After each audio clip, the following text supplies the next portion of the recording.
Good morning to everyone.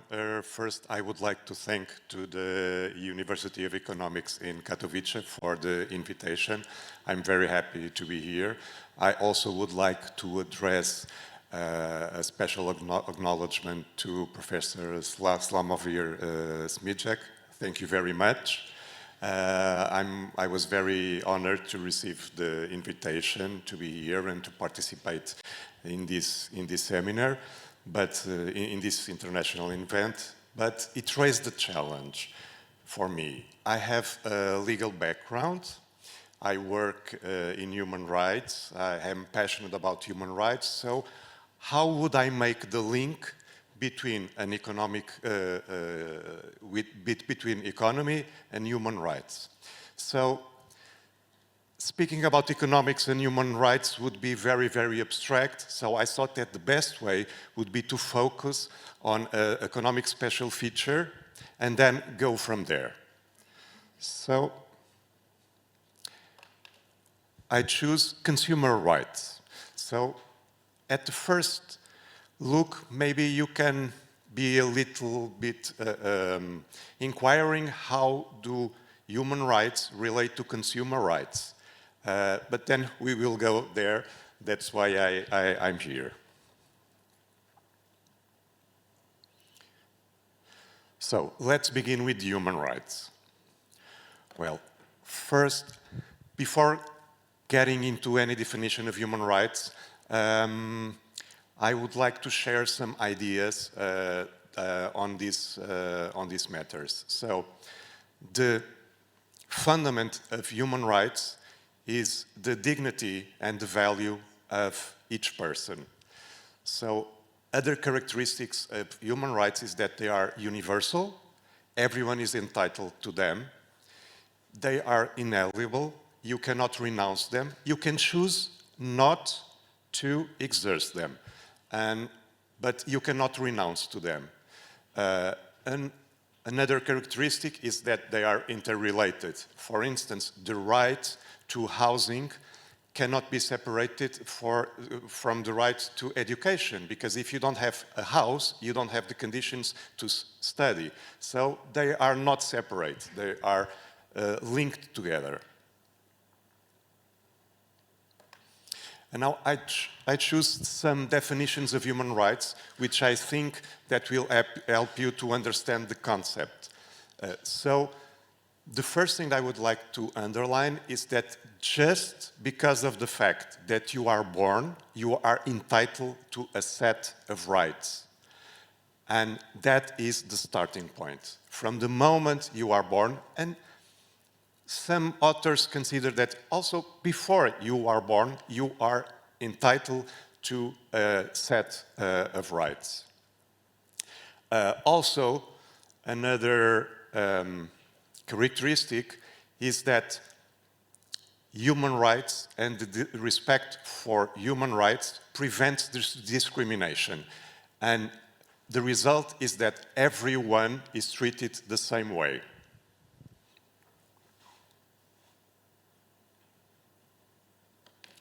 So, and how did people start to have this consciousness of rights that are given to you by birthright?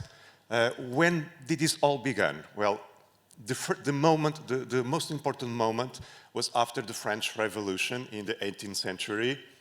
And the idea of human rights was the idea that the state would not interfere in the private sphere in some aspects. So, for instance, the right of life, the right of liberty, the right for freedom of expression. So these were rights that demanded that the state would not act. So you could live how you would like to live, you could express yourself the way you would like to express yourself without being censored, and you also would have the right to your religion and to participate in religious manifestations. So this was the very beginning, where the first understanding was that you as an individual would have to be protected against the interference of the state.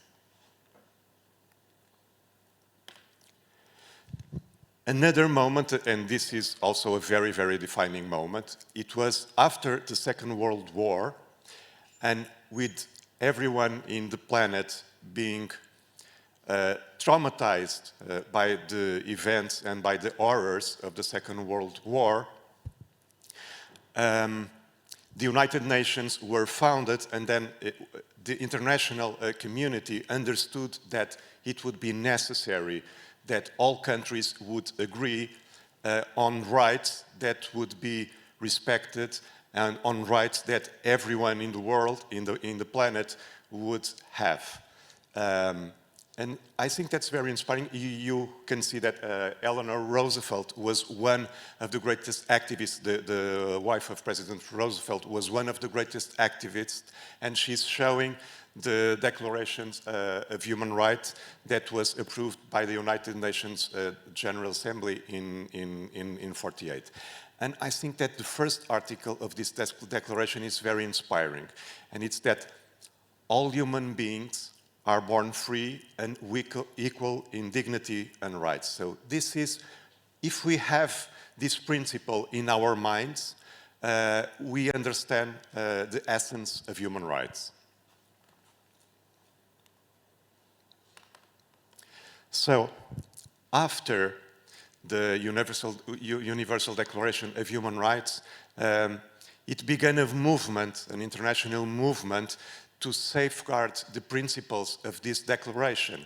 So, not only at a global level within the United Nations scope, but also on a regional level, for instance, regional institutions like the European Union, like the Council of Europe, which Poland is a part of, and also the American Organization of States, and even in Africa and in Asia, there were international organizations that were promoting the values of the Universal Declaration of Human Rights.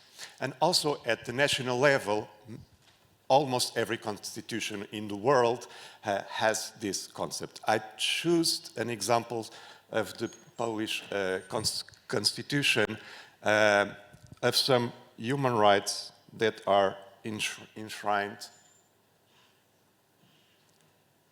So this is the first principle, that everyone is born equally, and also that human life has to be protected and deserves the respect from the state. Then, so at the first moment, human rights are perceived as an obligation of the state to refrain from interfering with individual lives. But after, during the 50s and the 60s, human rights began to develop and began to be perceived not only as an abstention from the state, but also the fact that to attain the purpose for everyone to be equal and have the same dignity, the state would have the necessity to help them. So this was like a second phase of the human rights. It's not just the importance of the state respecting human rights, but also that the state, the governments have to promote equality and non-discrimination. And this is linked with the perception of human rights englobing other concepts like the right to education, like the right to social protection, and the right to housing. And also, the focus was given to more vulnerable persons, because persons that are more that have more challenging lives, in order to obtain the same level of equality and dignity, require that the state helps them.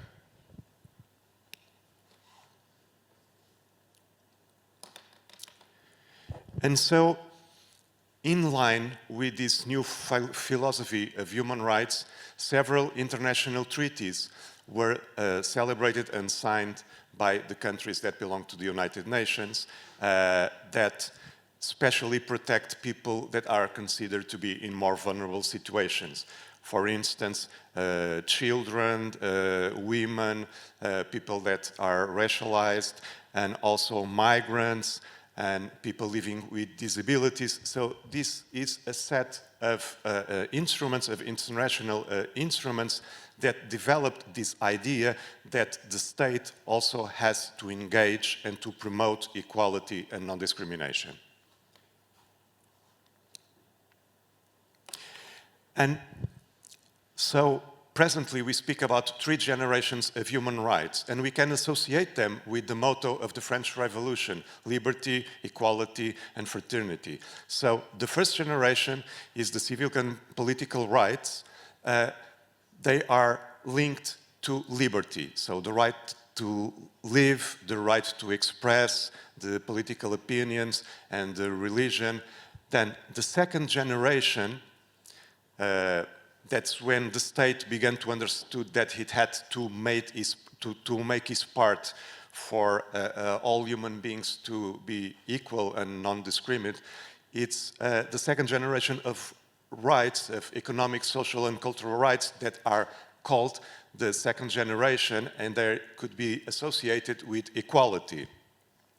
And then the third generation of human rights that we are experiencing now, and that are linked to the concept of fraternity, are what the authors have been naming as solidarity rights. And it's kind of a development of social and economical rights and cultural rights, because it respects, for instance, the protection of the environment, of cultural heritage, the right to access to information, the right to privacy. So this is the latest generation of human rights, although some authors are beginning to speak about the fourth generation of human rights. And the fourth generations of human rights is linked to technology, for instance, internet access. So what we see is that many people in the world do not have access to technology. So, because they lack the knowledge or they lack the means. So the state must provide them the means to engage with new technologies, for instance, with internet access. Because let's see an example. Let's see that your tax declaration can only be submitted online. So maybe someone living in the country who's 80 years old doesn't have a computer, doesn't know what a computer is, and doesn't have access to a computer. So in this regard, the solution is not the state will give this person a computer. So the state must provide the way of people to deliver their tax declaration. So like in municipalities, there should be a cabinet where these people should go, and then they would have help because someone would fill the online declaration because they cannot do themselves. So this is an example that it's necessary sometimes not only to give the right or to give the instruments, but also to have an active role in assuring that everyone has the same opportunity. So now, I'm not an expert on consumer rights. There are many experts here, but I would also like to give you a context of consumer rights so that we can make the connection between consumer rights and human rights. So, consumer rights are old, maybe older than human rights, because already in ancient Rome there were legal norms that were protecting consumers' interests. And we can see that there was an obligation for the sellers to have the goods they were going to sell in good condition, and if a consumer would buy a good that was not in good shape, he could file an action against the state and demand for a compensation. Also, in Asian India, you can find in this Manu code.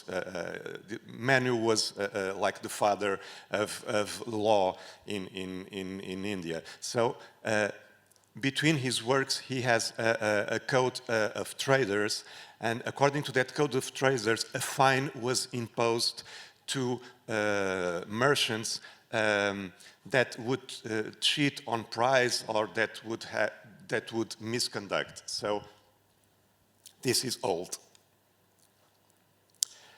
But the milestone, the modern concept of consumer rights was presented by President John Kennedy in a speech to the Congress on 50 March 1962, where he defined the modern consumer rights. And he defined 4 basic rights: the right to safety, to choose freely, to be informed, and to be heard.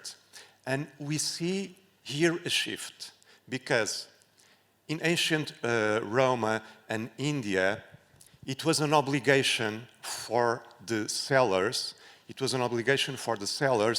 that they would sell goods in fine condition and they would not cheat. Now, this modern concept, the focus has been changed, because the focus is no longer on the obligations of the merchant, of the seller, but now they are rights that everyone is entitled. So the focus has passed from the merchant, from the seller, to the consumer itself. So this was a milestone for consumer rights. And later on, the United Nations in 1995 issued a number of guidelines to help states and governments to produce legislation that would protect the interests of consumers. Well, I'm not going through them, I'm just giving them as examples. And consumer rights now are enshrined in many constitutions. I give the example of Portugal, of Spain, and also of Poland, where the Article 76 clearly acknowledges consumer rights as at the constitutional level. So at the most important law in your country, consumer rights are enshrined. And also, according to a recent study that I found, 51% of the countries in the world have laws protecting consumers. Even if it's not in the constitution, they have laws that protect consumers. And now the big question. Are consumer rights human rights? Because we've been talking about human rights, we've been talking about consumer rights, but now, are consumer rights, do they have the dignity to be considered human rights? Well, I would say yes. And I would say that this idea has begun to develop after Second World War, and what was beneath this was the fact that consumers were perceived to be in a more vulnerable situation in regard to the enterprises. So it was the idea that consumers were in a vulnerable position when dealing with great enterprises, with great companies, and that they needed protection, began to be developed and to be associated with the third generation of human rights. But this is not a specific position, because there are also some authors that disagree with this. For instance, they say that consumer rights cannot be considered a human right because they are human rights are abstract. It's the right to live, the right to health, and consumer rights, it's very objective. It's I have the right to buy this microphone and he has to be in good condition. Also, another argument is that a violation of human rights would lead to a life or a serious hazard for your health or would affect you deeply. But we have to remember that basic consumer rights, like the right to the safety of the products and like the right to information, are directly linked with the right to live, to life, and the right to be informed, and the right to a good standard of living. So now I think it's quite generally accepted that consumer rights are human rights, are third generation of human rights, are a development of the economical, social and cultural rights that are linked to solidarity, that are linked to obligations from the companies towards persons. So for me, I have no doubt that consumer rights are human rights. And I thought that this interview was very inspiring with this lawyer from Nepal, and that he really sums up the reason why consumer rights are a basic human rights. And he makes, you can see, he makes the association with civil, political, economics, and social rights. So this is very interesting, and I think it sums up. But now, and this I think that's the part that is also important, because I was asked to present a motivational speech and to inspire you somehow. So the link between human rights and consumer rights also has to do with our behavior. And so the question is, how can we, as consumers, contribute for human rights and for the development of human rights and for a society where everyone has the same dignity and the same opportunities? So this is, I think, quite obvious to you. For instance, the first strategy is to buy products that are ethically produced. I know that is very tempting when we go and buy clothes, that we go to these big chains and that we buy very affordable clothes, but if we see the label and we see produced in Indonesia, in Bangladesh, in India, in Pakistan, probably there is a big chance that they are being produced by exploited labor, like children that work in these sweat factories. So you maybe the next time you go and want to buy cheap clothes, maybe it would be interesting if you would see where these products have been made. Also, of course, and this is basic, and I think that you all would have this idea, try to buy products that are safe for environment and for society.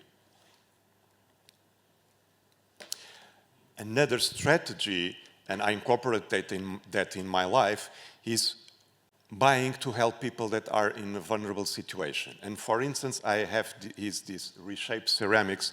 Reshape is an international NGO. I don't think that they have a branch here in Poland, but it's an NGO that works with inmates, with people that are deprived of liberty in prisons. So they give them the materials, and the inmates, I prefer the word inmates to prisoners, because I think that words have power, and when you call someone that is in prison a prisoner, it has a negative meaning. So I prefer to use a more neutral word like inmates. So they bring the materials to the inmates in prisons, and they make ceramics, they produce ceramics like trays and candles, and when I have to give a present to someone, I always go online and buy these candles, because they are the same price that if you go to a supermarket and buy a regular candle, it's the same price, and with this you are helping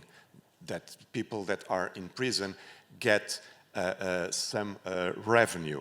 And on the other hand, since they are handmade, every product is different, it's unique. So I think that you are not only helping the others, but you are always also giving a present that's completely individual. Of course, they are similar, but they are handmade, so every product is unique. And also another way to contribute, it's by raising awareness and motivating friends and family. So in a nutshell, I could say that when you protect your rights and when you stand up, when you uphold consumer rights, you are also contributing for human rights. You are, in one hand, protecting your own rights, and we already saw that consumer rights are human rights. Maybe the third generation, not so important, has the right to live, but they are human rights. And you also can be defending the human rights of others. So consumers can make a difference, can contribute for human rights, and I would like for you to live here with this notion that my choices as a consumer, they affect the other people's in a global way, and my behavior can contribute to improve the persons that are in a situation of higher vulnerability, and also you can contribute to society and to the planet. So you can be a human rights agent by just being a consumer. So now this is basic bibliography that I used for this presentation. And well, you have my contact here. If you have any questions, you can use my email, or if you have any questions now, I would be very happy to answer them.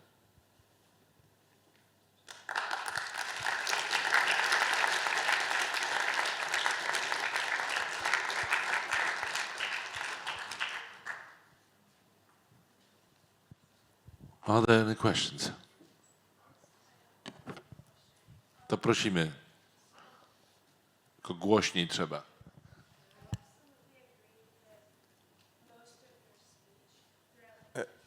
We're waiting for the microphone. Hold on a second.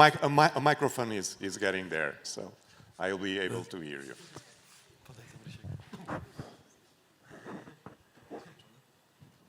Hello? Okay. I just wanted to say that I absolutely agree with most of your speech. I do think I have 2 points that I wanted to address where I don't maybe agree completely. So the first one would be to your human rights would be more of a, it is nice to think that we all have equal rights, but as a biological female, I don't think that we, male and female, both sexes, have the ability to both have the exact equal rights since we are built differently, right? But like in work or the economics, I think that's good. As an American, we all know what's going on in the United States right now with all the transgenders and all that. I do think that as a biological female, I don't completely agree with that fact, but that's a different subject for a different time. But my other point would be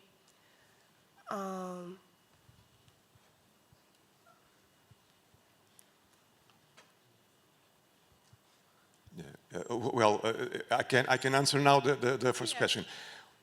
I understand what you say. We are all unique.